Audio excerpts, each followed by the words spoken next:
ରହୁଥିଲା। ତାର କୌଣସି ଦୁଃଖ କଷ୍ଟ ନଥିଲା। ଗାଁରୁ ଯାହା ଯେତିକି ଖାଦ୍ୟ ମିଳୁଥିଲା ତାକୁ ଖାଇ ସେ ଆରାମରେ ସବୁଆଡେ ଘୁରି ବୁଲୁଥିଲା। ଦିନେ ସେ ଅନ୍ୟ ଗାଁକୁ ଯାଇ ସେଠି କଣ ଚାଲିଛି ଏବଂ କେଉଁ ସବୁ ଜୀବଜନ୍ତୁ ଅଛନ୍ତି ତାଙ୍କୁ ଦେଖିବା ପାଇଁ ଇଚ୍ଛା କଲା। ସେ ଉଡି ଉଡି ଅନ୍ୟ ଏକ ଗାଁକୁ ଯିବା ସମୟରେ ଏକ ହ୍ରଦ କୂଳରେ ଅଟକି ଗଲା। ସେଠାରେ ସେ ଏକ ଧୋବ ଫରଫର ଧଳା ହଂସ ଗାଧଉଥିବାର ଦେଖିଲା। ହଂସକୁ ଦେଖି ସେ ଭାବିଲା, ଏତେ ଧଳା ଓ ସୁନ୍ଦର ଏହି ହଂସ, କେତେ ଭାଗ୍ୟବାନ। ମତେ ଦେଖ, ମୁଁ କେତେ କଳା ଏବଂ ଅସୁନ୍ଦର ଯେ ମୋ ପାଖ କେହି ମାଡନ୍ତି ନାହିଁ, ମତେ କେହି ପସନ୍ଦ କରନ୍ତି ନାହିଁ।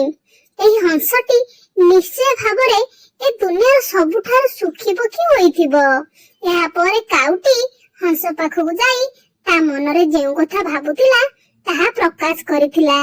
ତେବେ କାଉ କଥା ଶୁଣି ହଂସ ମନ ଉଣା କରି କହିଥିଲା, ନା ବନ୍ଧୁ, ବାସ୍ତବରେ ସେପରି ନୁହେଁ।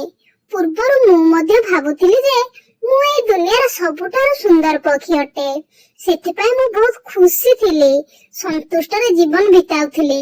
କିନ୍ତୁ ଦିନେ ମୁଁ ଗୋଟିଏ ଶୁଆ ଦେଖିଲି, ଯାହାର 2ଟି ରଙ୍ଗୀନ ସୁନ୍ଦର ଡେଣା ରହିଛି। ନାଲି ଓଠ ଏତେ ସୁନ୍ଦର, ଯିଏ ଦେଖିବ ସେ ମଧ୍ୟ ଅଟକି ଯିବ। ସେବେଠାରୁ ମୁଁ ଜାଣିଲି ଯେ ଶୁଆ ଦୁନିଆର ସବୁଠାରୁ ସୁନ୍ଦର ଏବଂ ସୁଖୀ ପକ୍ଷୀ ଅଟେ। ହଂସ କଥା ଶୁଣିବା ପରେ କାଉ ଯାଇ ଶୁଆକୁ ପଚାରିଲା, ସେ ଦୁନିଆର ସବୁଠାରୁ ଖୁସିର ସୁଖ ପକ୍ଷୀ ନୁହେଁ କି?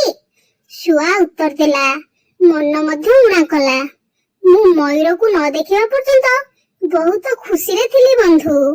ଜୀବନ ମୋର ସନ୍ତୁଷ୍ଟିରେ କଟୁଥିଲା, କିନ୍ତୁ ବର୍ତ୍ତମାନ ମୁଁ ଅନୁଭବ କରୁଛି ଯେ ମୟୂର ଭଳି କେହି ସୁନ୍ଦର ହୋଇପାରିବେ ନାହିଁ।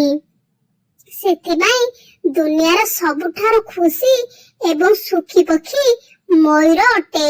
ମୁଁ ଭାବୁଛି ମୟୂରଠୁ ସନ୍ତୁଷ୍ଟିରେ ଜୀବନ ଆଉ କେହି ବିତାଉ ନଥିବେ।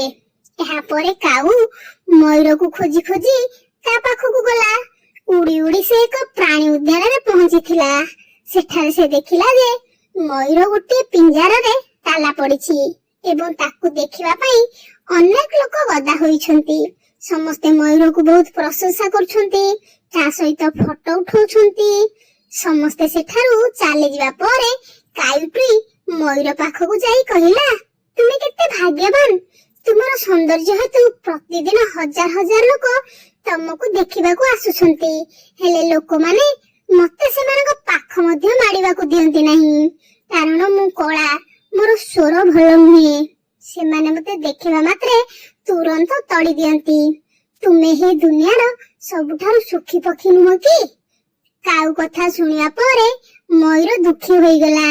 ସେ କହିଲା, ବନ୍ଧୁ, ମୁଁ ମଧ୍ୟ ମୋର ସୌନ୍ଦର୍ଯ୍ୟକୁ ନେଇ ବହୁତ ଗର୍ବ କରୁଥିଲି। ମୁଁ ଭାବୁଥିଲି ଏଇ ଦୁନିଆ କଣ, ବରଂ ମୁଁ ଏଇ ସମଗ୍ର ବ୍ରହ୍ମାଣ୍ଡର ସବୁଠାରୁ ସୁନ୍ଦର ପକ୍ଷୀ। ତେଣୁ ବହୁତ ଖୁସି ମଧ୍ୟ ଥିଲି। କିନ୍ତୁ ମୁଁ ଜାଣିନଥିଲି ଯେ ମୋର ଏହି ସୌନ୍ଦର୍ଯ୍ୟ ମୋ ପାଇଁ ବିପଦ ପାଲଟିଯିବ ଏବଂ ମୁଁ ଏହି ପ୍ରାଣୀ ଉଦ୍ୟାନରେ ବନ୍ଦୀ ହୋଇ ରହିଯିବି।